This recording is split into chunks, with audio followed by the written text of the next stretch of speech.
C'est à l'heure du grand format de l'actualité sur la télé Pacifique. Madame, Monsieur, bienvenue. Le chef de l'État a pris jeudi à la mi-journée un petit bain de foule à l'avenue Panaméricaine à Pétionville alors qu'il se rendait en sa résidence à Pellerin.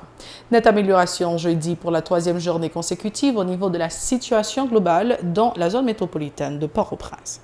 Les Petro Challengers regroupés au sein de la structure baptisée Non Pape Domi exigent l'intégration de tous les secteurs de la commission de transition.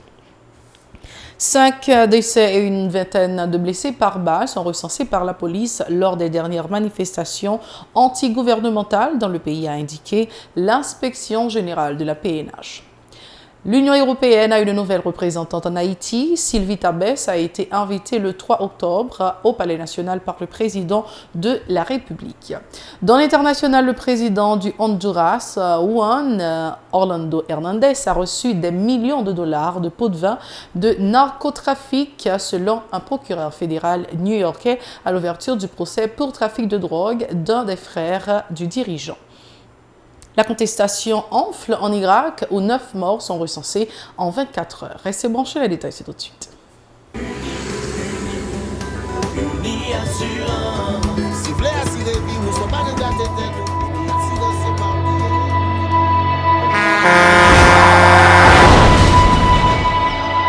En général, moun pa reme pran assurance. Yo considéré que son l'argent rejeté. Et pourtant, l'argent assurance te doué dans budget ou à côté l'argent caille avec l'argent mangé. Li là pour les deux traverser un mauvais pas. Gardez tout à côté ou. Ouais comment gros problème qu'on entre sur monde sans attendre. Mandez Dieu pardon, ça qu'arrive au tout. Une assurance dit ou précaution pas capon. Les mal arrivés, les faux amis flair saison a fait comme si on pas de jambe connaît ou. Une assurance après ta faire pour le jour, continuer vivre la vie ou quitter ce course-là dans main nous. Uni Assurance. Vivez en toute assurance. Merci d'être encore avec nous sur la télé Pacifique. Voici le développement du journal. Le chef de l'État a pris jeudi à la mi-journée un petit bain de foule à l'avenue Panaméricaine à Pétionville alors qu'il se rendait en sa résidence à Pellerin.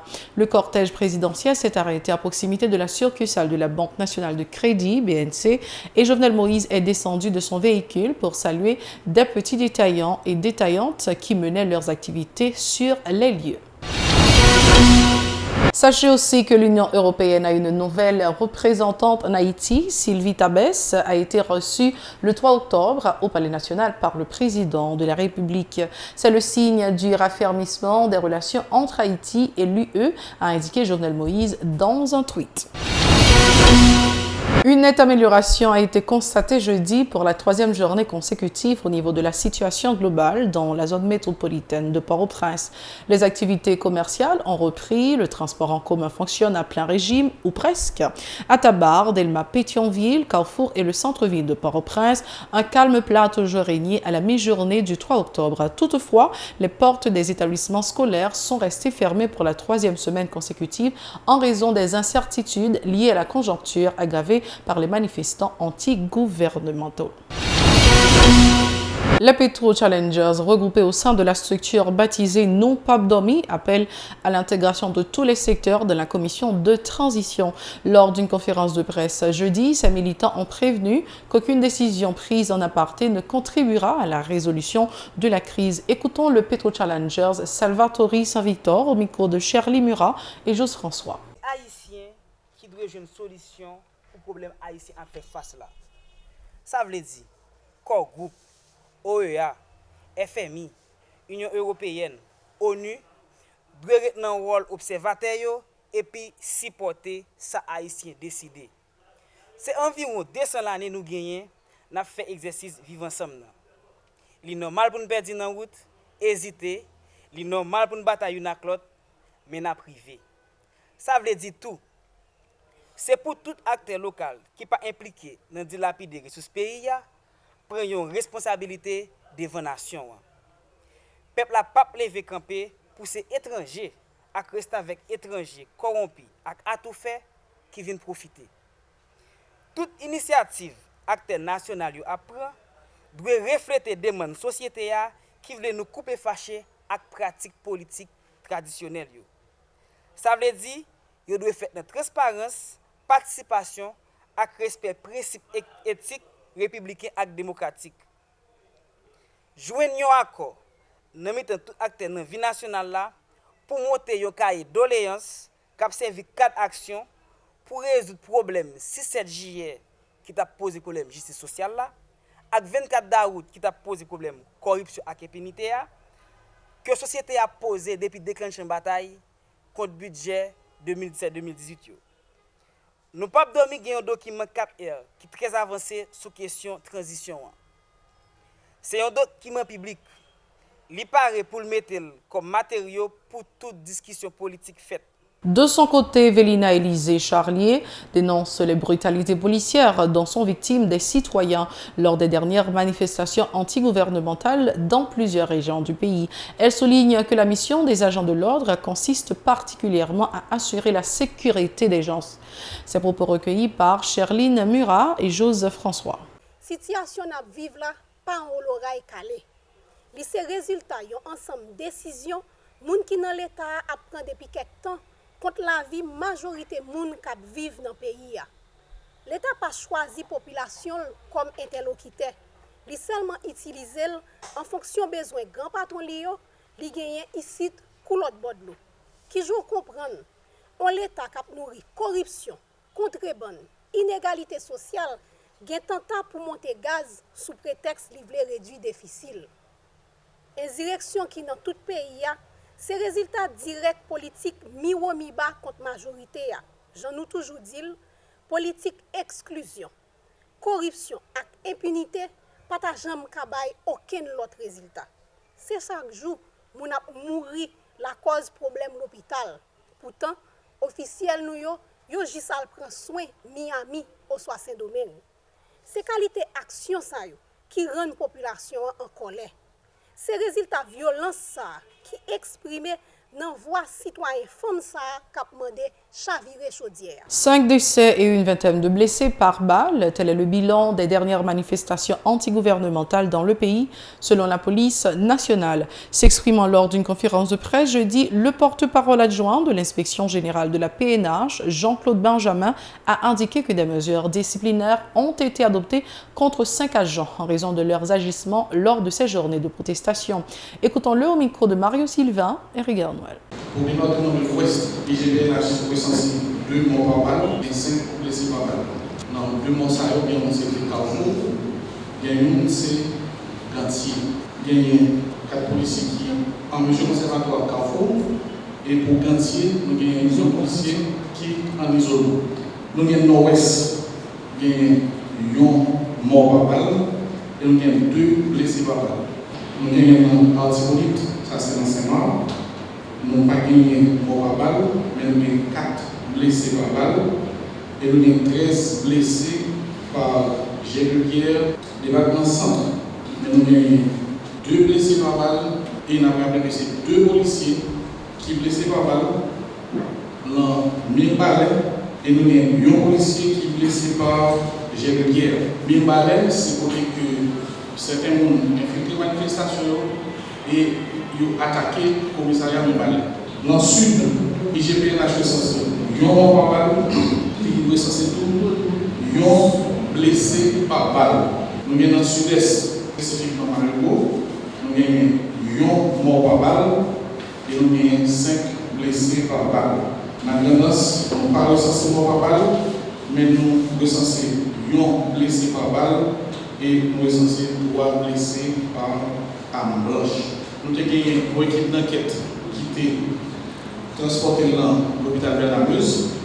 Nous avons auditionné plusieurs victimes. Il y en a ces victimes du grand banditisme, mais il y en a d'autres des victimes de manifestations. Malheureusement, nous n'avons pas en mesure pour indexer un policier ou bien un patrouille policier.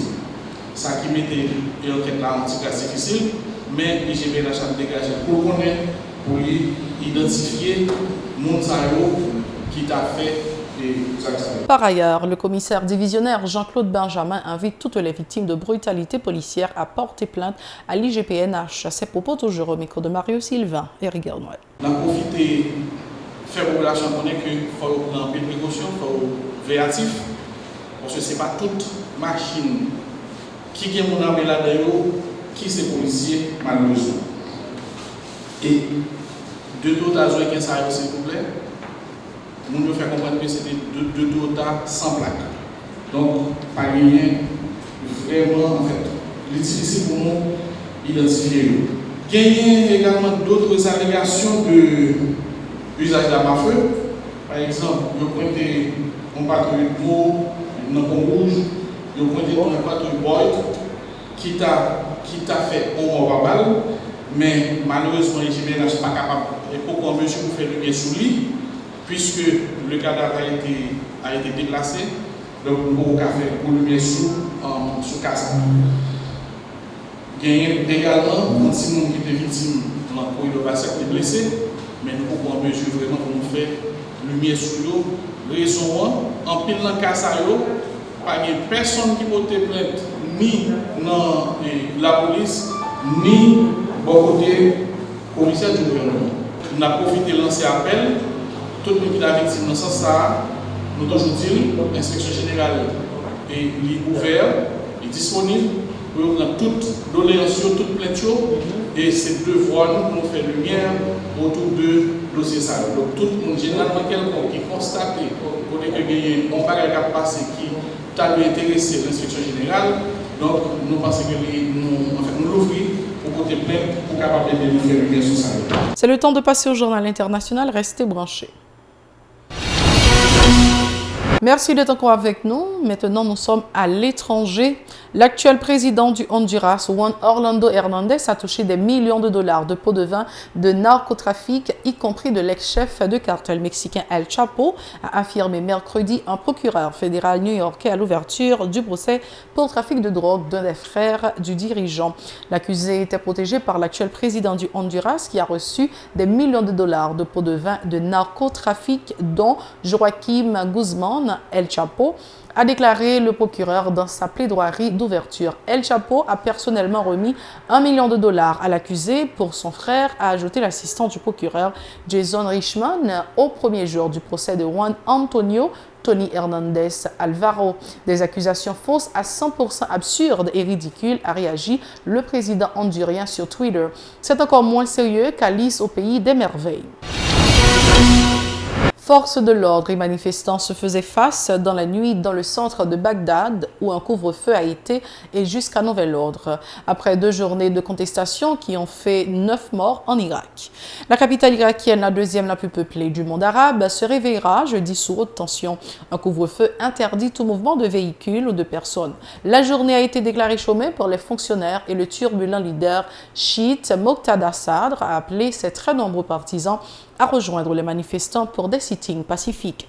Les forces anti-émeutes déployées dans ces régions ainsi que dans la ville sainte chiite de Najaf, au sud de Bagdad, ont de nouveau tiré à balles réelles pour disperser les milliers de manifestants, selon des journalistes de l'AFP sur place.